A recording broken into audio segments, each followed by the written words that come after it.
Yes, Professor Hinds, let me come in there. Professor Yes, Hinds, let me come in there. You seem to have proactively answered a lot of questions that I plan to ask you this evening. But before you move on, I'd like to ask you to specifically, can you provide basic information about this case to the people of Southern Cameroons that are watching you right now? yes. These three young men, Francis Cheney, Claude Chi, and Lam Nestor Langham, were arrested in at the end of 2022, and there were four counts of an indictment that they were charged with. The central core of the indictment is that they were raising monies in the United States to purchase weapons to be used in the resistance in Cameroon. Yeah. The United States characterized it as support of terrorism.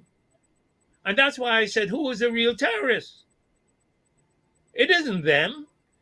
It is the individuals who are killing their relatives and the people in Cameroon. That is the francophone under the President La Biya. République du Cameroun. Yes, they were in fact killing, displacing, and this is a part of the record. Now, these individuals are facing right now. They've been in jail since November of 2022. Under the normal bail conditions, they Yeah. should be free pending trial, because the only reason for bail is to ensure Yeah. that the defendants show up at each court appearance and be there. They are not a risk of flight, as the government is saying, because their passports could be taken. They could be They could be given ankle bracelets, which would then monitor wherever they are going. But they're being deprived a basic constitutional right under the United States Constitution to bail, to keep them in jail, to punish them, even though they are presumed innocent. So they have not been given any bail. Uh, the accusation is that they raised somewhere in the neighborhood of about 300 or $350,000. The accusation is that they raised around $350,000 uh, in monies that were eventually sent to uh, purchase weapons. They are facing up to 20 years, excuse me,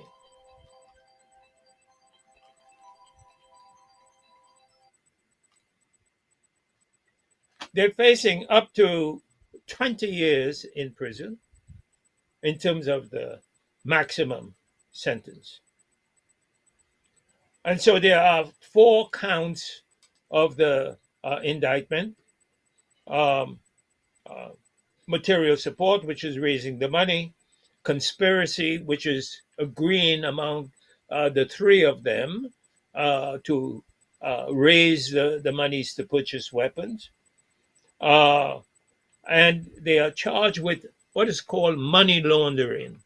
Now, the money laundering charge is really raising monies for uh, for one purpose and then using it for another purpose, which is hiding the real use of the money, um, and that is called the money laundering charge.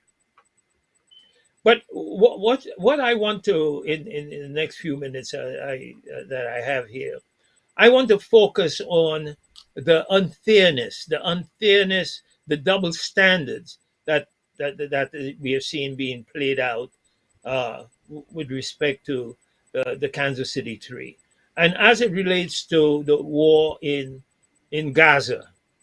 in Gaza. Monies are being raised in the United States to support the Israeli military. Private citizens are sending money, but also showing how the duplicity in the United States, where people openly violate the U.S. laws dealing with foreign conflicts, foreign wars, and they're not prosecuted.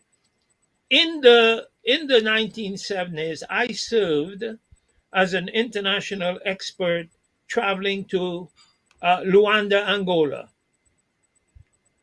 and there were mercenaries recruited in the United States. These are U.S. former Green Beret soldiers who either resigned, retired, were recruited by the CIA, whatever, but they were U.S. citizens, not U.S. military, U.S. citizens, recruited here in the United States and went abroad, landed in Kinshasa. At that time, in Kinshasa, there was Mobutu.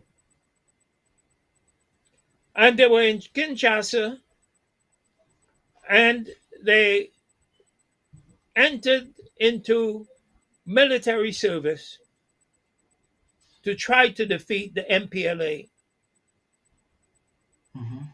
in Angola, in violation of, again, Title 18 of the United States Code, Section 960. Again, not a single individual was arrested, not a single individual was tried. Now, why are these three freedom fighters from Cameroon arrested and languishing in jail? And so I believe that we have to launch an international campaign. Yeah. Pressure has to be brought on the Biden administration. There should be thousands of letters written from the people and the organizations in Ambazonia. I will do my part in terms of the organizations that I may have some influence in the United States. But there has to be a groundswell if these young men are going to have any chance of vindication. Believe me, they will not have any chance of vindication if we keep quiet. We must raise our voices Yeah. and raise our voices that justice be done. Now, Professor Hinds, it is clear I don't need to ask you that question because it seems that there appears to be double standards about how financial support for self-defense is handled in the court law in the US, whether it's by the Kansas City Three against the La République du Cameroon military or by Americans aiding those in conflict with Russia, Hamas. I don't need to ask your thought. You've spent all the time here trying to give your thought on that. But then you mentioned something about their bail being denied. And as a lawyer or a legal mind, you've mentioned that they have right to bail and there is every legal framework to grant them bail. Do you think that this bail denied is part of the mechanization to limit them from fighting for the cause. It's just a kind of delay tactics or No question. limitation No, no, or no, no, limiting no them. question. There's no Mm, question about it. Because if yeah, you, the lawyers representing these young men made the application to the court. And if you yeah, read the reasons why the Justice Department claimed that they should be denied bail and the reason why the judge gave them, the judge the judge could not say that uh, uh, there was a risk of them fleeing because, as I yeah, said before, their passports could be mm, taken. There could be uh, uh, uh, ankle bracelets put on them so that yeah, their whereabouts would be seen, etc. yeah, But she said they stand a risk of a danger to the community. But what is the danger? That yeah, they have the capacity to raise yeah, monies and they would be able to threaten witnesses and so on. So they're coming up with making up these reasons that they are dangerous. And that was the reason for the denial of the bail. yeah, Now, quite frankly, if I was one of the lawyers representing them, I would take that up on appeal because there is no evidence to support that. There's no evidence showing that they have threatened anyone within the community. They don't have a reputation of doing that. So I would have taken that up on appeal because all of the time they are spending in jail, it is a hardship on them, it's a hardship on their family, it's a hardship on the overall community. And they yeah, cannot assist in the defense of themselves sitting in jail. mhm. And the Justice Department and the government knows that. And that's the unfairness of that in We- violation of the Eighth Amendment to the United States Constitution, the right to bail. Amazing.